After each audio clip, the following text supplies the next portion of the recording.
Maybe he's a bit cold. He's probably just come across the bloody railway line. Oh.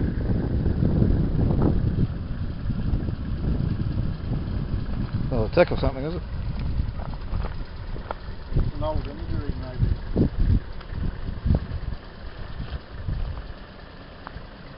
Probably is cold. Yeah, he doesn't seem to be distressed at all. He's got his tongue up, bloody watching us.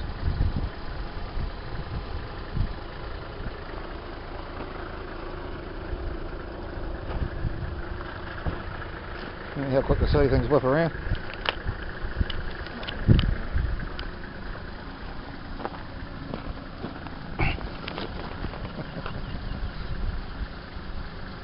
It'd just be quite good to grab his tail and get him to move. Well, he's obviously got a good feeling in his tail anyway. He's healthy. There's a sign up, danger python or something.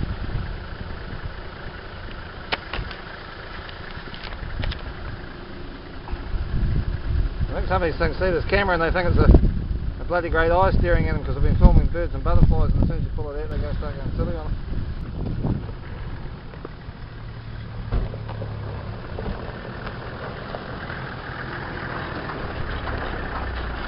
Oh, he's somebody started coming towards it.